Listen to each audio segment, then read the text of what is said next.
नमस्कार। हम जानते हैं शेरशाह सूरी के बारे में। हम कल सीखे थे मुगल वंश में जो है हुमायूं तक। तो हुमायूं के बीच में ही कुछ किरदार का नाम आया था शेरशाह सूरी का, जो जब हुमायूं 1540 से 1555 तक गायब रहा, उस दौरान जो है भारत पर शासन किसने किया उसके बारे में हम जानते हैं। जो है सूरवंश के सूरवंश 1540 के बाद 1555 तक रहा, उसके बारे में हम जानते हैं। सूरवंश का संस्थापक जो था शेरशाह सूरी था, जो कि 1540 में स्थापना किया सूरवंश का, जिसका जन्म 1472 और 1486, दो डेट आपको दिखाई दे रही होंगी, 1472 और 1486। 1472 जो है वह प्रोफेसर परमात्मा सरल के, प्रोफेसर परमात्मा सरल कहते हैं, प्रोफेसर परमात्मा सरल कहते हैं। इसका जन्म शेरशाह सूरी का जन्म 1472 ईस्वी में हुआ था और 1486 एक ईस्वी इसमें दी हुई है। तो जो इतिहासकार 1486 इतिहासकार जो है कानून गो, एक काफी अच्छे इतिहासकार थे कानून गो, 1486 बताते हैं इसका जन्मकाल, और प्रोफेसर परमात्मा सरल के अनुसार 1472 में इसका जन्म हुआ।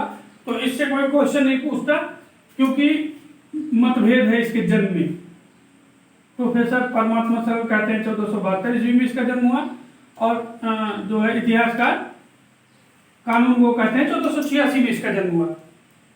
तो हम जानते हैं, अगर मान लीजिए ऐसे क्वेश्चन तो नहीं बनता, अगर मान लीजिए क्वेश्चन बनता है और पूछता है कि जैसे प्रोफेसर परमात्मा सरल के अनुसार शेरशाह सूरी का जन्म बताइए, तो कौन सी ईस्वी में हुआ था, तो आप बताएंगे 1472। अगर यह पूछता है इतिहासकार कानून गो के जो है पुस्तक के अनुसार शेरशाह सूरी का जन्म कब हुआ था, आप बताएंगे 1486। ऐसे आता नहीं क्वेश्चन। अगर इस प्रकार से आता है तो आप समझ के रखिए, अगर इनका नाम देता है तो इनके नाम से, प्रोफेसर परमात्मा सरल के नाम से अगर आएगा तो आप बताएंगे 1472। अगर जो है इतिहासकार कानून गो के हिसाब से आता है तो 1486 बताएंगे इसका जन्म। अब आते हैं इसके पिता कौन थे। शेरशाह सूरी के पिता जो है हसन खां थे। ये हसन खां एक छोटे से जागीरदार थे, जो कि इनके पिता से शेरशाह सूरी। शेरशाह सूरी का अपने पिता हसन खां से अच्छा तालमेल नहीं था, क्योंकि इनकी 4 शादियां हुई थी और इनके 8 बच्चे थे। ये अपनी चौथी बीवी को सबसे ज्यादा प्यार करते थे हसन खां, इसलिए यह अपने पुत्र शेरशाह सूरी को उतना पसंद नहीं करते थे। और इसी का जो है वो है कि ये उतना अच्छा से इनका रिश्ता नहीं था शेरशाह सूरी के साथ हसन खां का। यह 20 वर्ष की आयु में ही जौनपुर भाग आया। 20 वर्ष की आयु में ही जौनपुर भाग आया और वहीं से अपनी शिक्षा दीक्षा जो है लिया।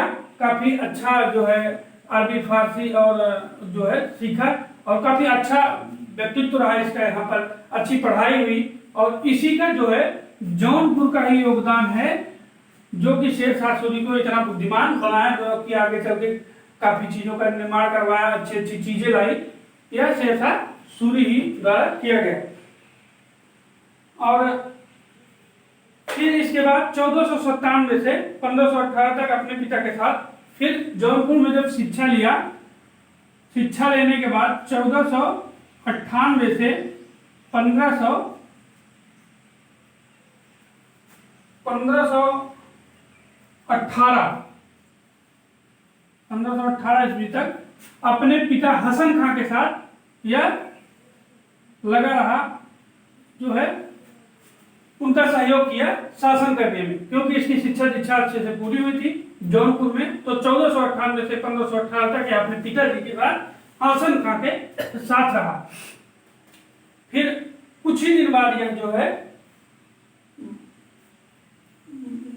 निकल जाता है और फिर वह मुगल सेना में शामिल होता है, क्योंकि इसके पिता उतनी अच्छी से इसको जो है नहीं देख रेख करते थे, या इसकी जो है इनसे बनती नहीं थी, और फिर वह भाग जाता है उनका छोड़ करके, उनके शासनकाल को छोड़ करके। इतने दिन तक वह उनके साथ था, अपने पिता के साथ, 1498 से 1518 तक अपने पिता के साथ था। इसके बाद वह फिर भागता है वहां से और मुगल सेना में शामिल हो जाता है और बाबर के साथ चंदेरी का युद्ध लड़ता है। बाबर के साथ, आप इसके पहले वीडियो में हम बताए थे, जिक्र किया था हमने कि बाबर के साथ शेरशाह सूरी का और हुमायूं दोनों थे। बाबर के साथ शेरशाह सूरी और हुमायूं ये दोनों व्यक्ति जो है युद्ध में थे चंदेरी के, जो मेदिनी राय के बीच हुआ था, मेदिनी राय और बाबर के बीच हुआ था चंदेरी का युद्ध। इसमें शेरशाह सूरी और हुमायूं दोनों थे जिन्होंने, अब यही शेरशाह सूरी जो है युद्ध कला में पूरी तरह से निपुण होता है, देखता है, और इसके बाद जो है फिर यहां से वापस आता है और वापस आके वह शादी करता है। पहली शादी करता है दादू बेगम से, जो दक्षिण भारत की थी। दादू बेगम यह विधवा थी और इससे शादी करता है और यहाँ का राजा बन जाता है, यहाँ का राजा बनता है दक्षिण बिहार का। और फिर दूसरी शादी करता है वह लॉर्ड मलिक से, जो कि अवध प्रांत के चुनारगढ़ की थी, वो भी विधवा थी और उनसे शादी करता है और चुनार का भी राजा बन बैठता है। इसी के साथ इसके पास दो जो है प्रदेश आ चुके थे राज्य करने के लिए, दोनों जगह का राजा बन बैठता है और साम्राज्य को संभालता है, दक्षिण बिहार और चुनार का। फिर उसी दौरान 1530 में जब बाबर की मृत्यु हो जाती है तो हुमायूं राजा बन जाता है। इसका राज्याभिषेक होता है और आगरा और दिल्ली का राज्य इसके हाथों में होता है 1530 में। जब उसी दौरान जब यह दादू बेगम और लॉर्ड मलिक से शादी करता है और चुनार और बिहार, दक्षिण बिहार का राजा बनता है, उसी दौरान हुमायूं, जब बाबर की मृत्यु होती है जो है 26 दिसंबर 1530 में, 26 दिसंबर 1530 में जब बाबर की मृत्यु होती है तो यह 30 दिसंबर जो है 1530 को राजा बनता है कौन? हुमायूं। उसी दौरान फिर हुमायूं क्या करता है? हुमायूं चुनार पे आक्रमण कर देता है। हुमायूं चुनार पर आक्रमण करता है।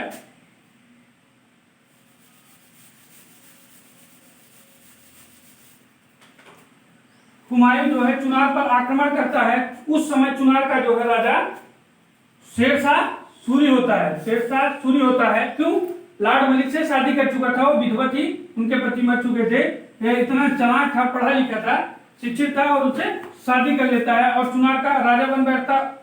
और जब हुमायूं 1530 में राजा बनता है तो वह पहले ही चुनार पर आक्रमण कर देता है।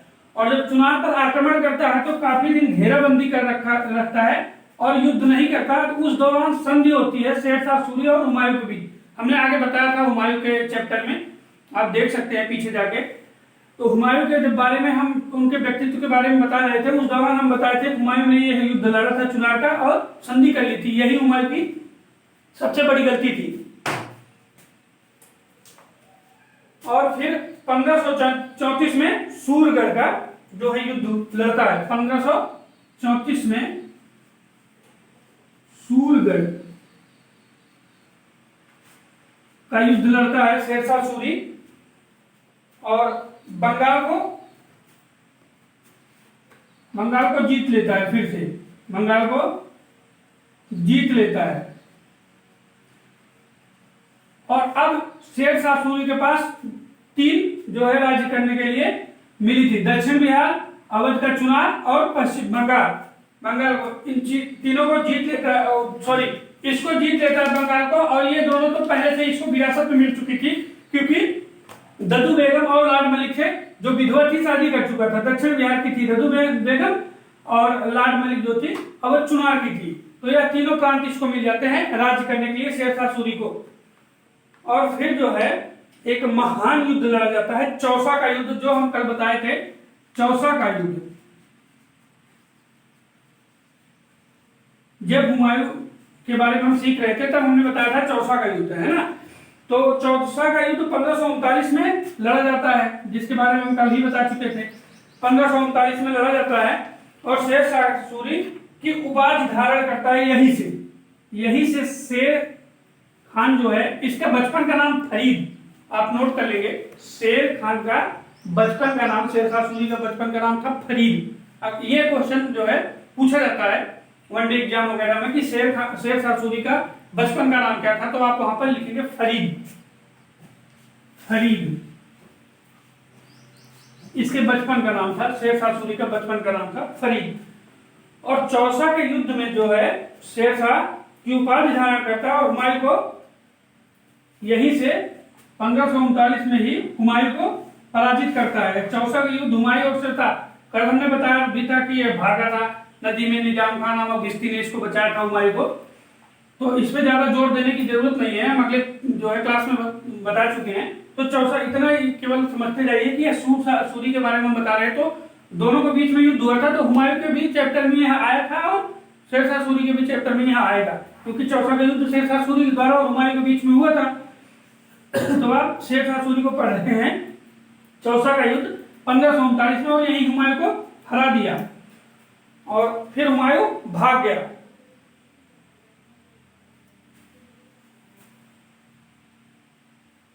और फिर बिलग्राम का युद्ध, बिलग्राम का युद्ध हुआ 1540 में।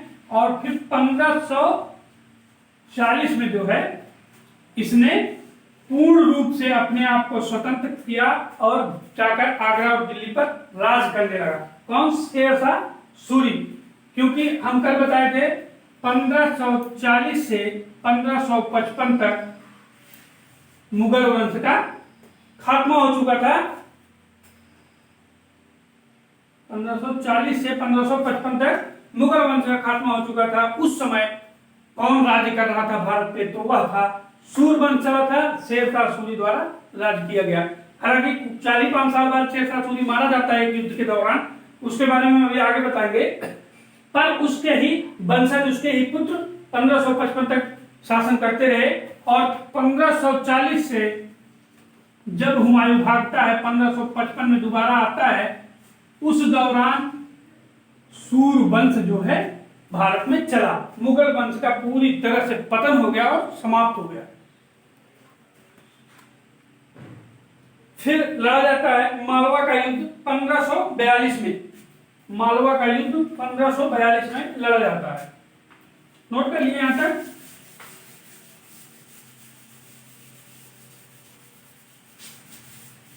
मालवा का युद्ध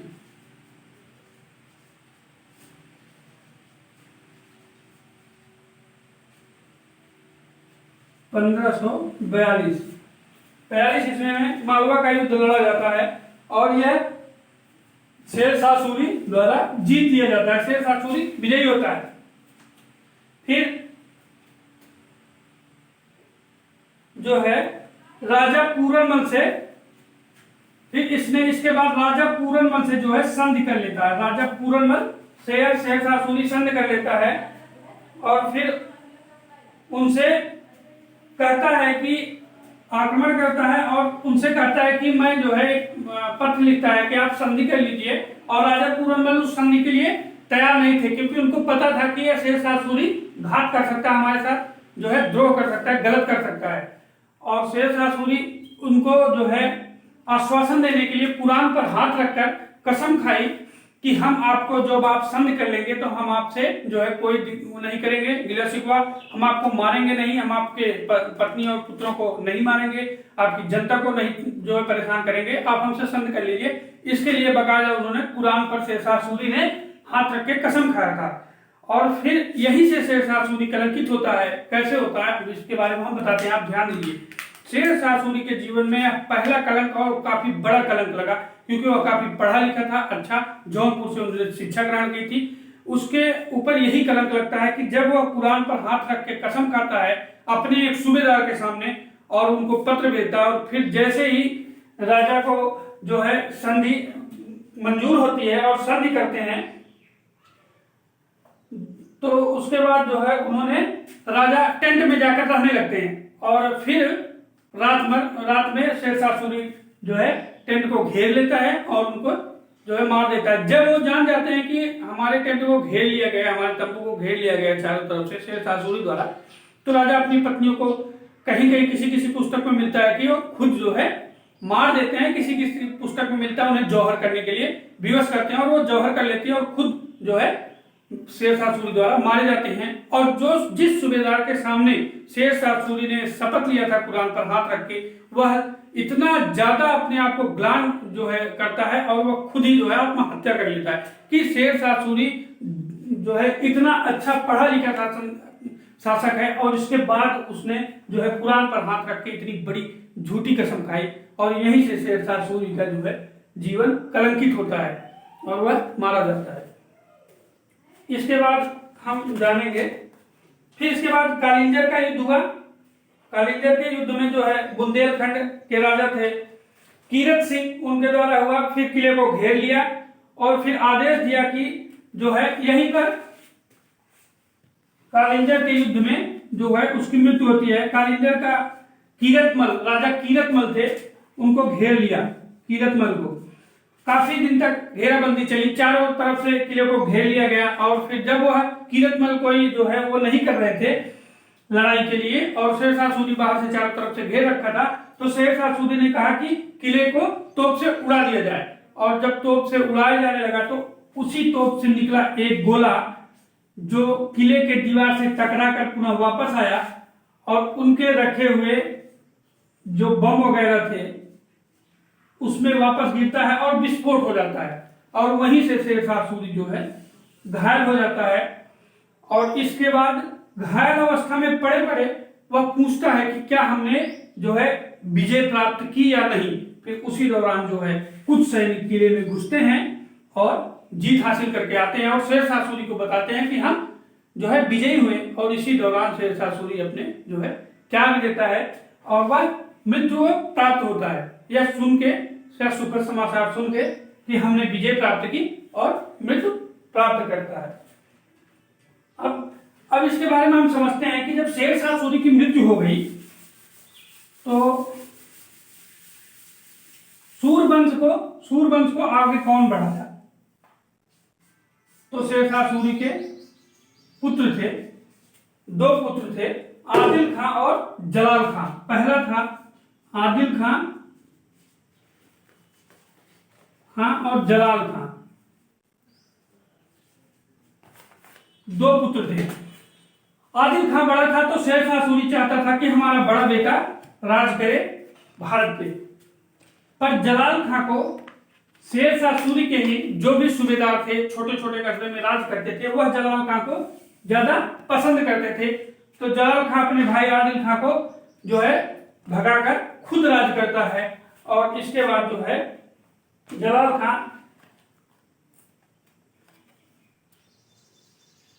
1545 से 1553 तक 1545 से 1553 तक राज करता है। इसके बाद जलाल खां को इसके जो है चचेरे मामा ने मारकर जो खुद जो है राज हड़प लेता है।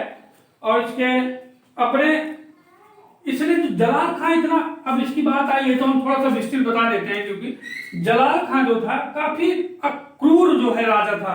वह उसको विरासत में मिली थी दिल्ली और आगरा की जो है वो गद्दी, और यहाँ दक्षिण बिहार अवध चुनाव हर जगह इसको मतलब जीत लिया था शेरशाह सूरी ने, इसको विरासत में मिला था। तो जिसको आसानी से कोई चीज मिल जाती ना उसकी कीमत उसको नहीं पता होती। तो इसने जो है अपने तलवार के बस में कहा जाता है जोर पे अपनी जूतियों की पूजा करवाता था, लोगों से जूती की पूजा करवाता था और इससे बहुत भयभीत रहते थे, लोग डरे हुए रहते थे। तो आपको पता ही है कि किसी को बंदिश में कितना दिन रखा जा सकता है, एक न एक दिन विद्रोह होना ही है। और वही हुआ, विद्रोह हुआ, उसी का फायदा इसका ममेरा जो है उठाया और इसको मारकर गद्दी पर खुद बैठ गया। और फिर सरहिंद का युद्ध हुआ 1555 में, सिकंदर शाह को पराजित किया और फिर 15 साल बाद मुगल वंश जो फिर हुमायूं आया, सरहिंद का युद्ध हुआ और फिर 15 साल बाद हुमायूं फिर से 1555 में सूर्यवंश का पतन हो गया। 1555 में हुमायूं सरहिंद के युद्ध के बाद फिर से दिल्ली पर जो है अपना राज किया 1 वर्ष के लिए, जो हम कल बताए थे। यही शेरशाह सूरी का चैप्टर समाप्त होता है। आगे हम जानेंगे हुमायूं के पुत्र अकबर के बारे में, जो कि काफी बलिष्ठ और महान शासक था। तो शेरशाह सूरी का चैप्टर यहीं पर समाप्त होता है। आपको किसी भी प्रकार का कोई डाउट हो तो आप हमारे YouTube के चैनल पर कमेंट करके बता सकते हैं या पूछ सकते हैं कि ये चीज आपने नहीं बताई या इसके बारे में क्या होगा, तो हम आपको सेटिस्फाई करने का जो है प्रयास करेंगे, आपको संतुष्ट करेंगे कमेंट पे। और आप हमारे चैनल को लाइक करिए, सब्सक्राइब करिए। अगर आपको हमारा वीडियो अच्छा लगा हो तो फॉलो करिए। धन्यवाद।